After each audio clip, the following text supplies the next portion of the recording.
The following B-roll is filmed with this guy exclusively. Check it out.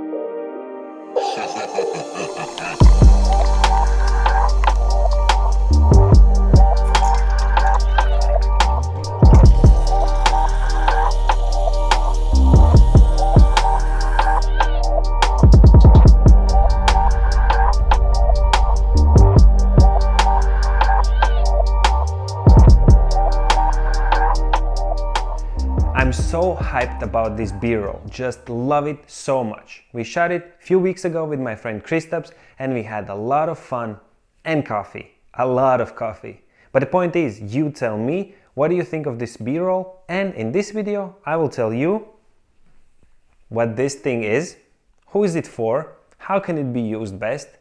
I will show you behind the scenes with it, where you can buy it and how much it costs. And in what situations you should not use it. So stick around. Kristaps calls it wheels, but probably the real name for it would be 4-wheel desktop table ball track slider dolly video car for DSLR camera camcorder. But jokes aside, it's a dolly, and with this thing you can have very nice B-roll footage. It rides smoothly because of these big rubber wheels, and you can turn the wheels in a certain angle, lock them like this, and then you can go around the subject and keep it always in focus. I've paired it with a nice ball head, which allows me to have more creative angles. And to be honest, I don't think it's usable without the ball head, so when you purchase the wheels, either get a ball head with it or use the one you have on a tripod, assuming you own a tripod. So, if you're someone on the budget, then it's very likely your camera doesn't have IBIS and the lens doesn't have the optical steady stabilization. So you can't imitate the movement while handheld. So with a little bit of investment, you can get a professional looking footage. As I said, it's mostly made for B-rolls, especially when you want to showcase a product. I would say it's perfect for an indoor use. I've found 3 moves with it, but if you own this and do something else than me, please let me know.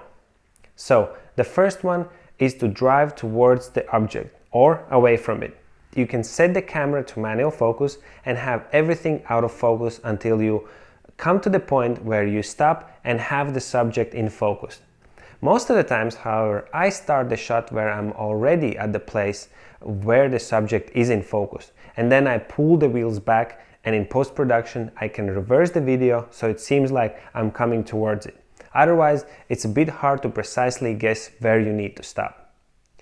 You can also use autofocus, but then it's best to go a bit slower so that the camera handles the autofocus perfectly. The second move is around the subject. I set the wheels in a specific angle, lock the wheels, turn the camera on the side and try a million times until I actually go around perfectly. Most of the times it just goes off track. And the last move I do is going past the subject. Not my favorite move, but sometimes it's good to showcase several products that are lined up in a row or in similar situations. Oh, and one more thing. Very often I use it as a mini tripod, if you will. Sometimes I'm too lazy to set a real tripod, and also a real tripod can be too high for low shots. Since I have this ball head and it just sits a few centimeters above the surface, it can be used very nicely as a mini tripod. eBay. And it's sort of cheap if you compare to a real dolly, the one with the rails. The cheapest I've found is around 15 to 20 bucks, but please note that it does not come with a ball head. If you have a small and light crop sensor mirrorless camera, then probably a $2 ball head will do it. I have this amazing ball head, God knows where from, but if I remember correctly, I paid also about 20 bucks, but for me, it's definitely worth every dollar. Don't use it on asphalt, cobblestone, gravel, sand, grass. Basically, all uneven surfaces will not make it for a good footage. I'm lucky to have this very big table, and it's also really smooth, as the table should be. So I can put the subject at the end of it and just drive them wheels. You can also use the floor, by the way. And one last thing, I can't stress this enough, but this thing is very smooth. So smooth that if you leave it on the table, it can just randomly decide to roll away.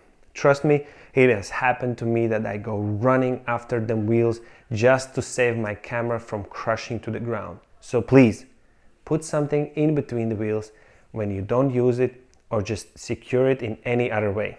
Don't leave it unattended like a little baby. And let me know if you ever get one and shoot something. I would love to see how you use it. I really hope this video was in some ways useful to you. Alright, that's it for this time. See you next time.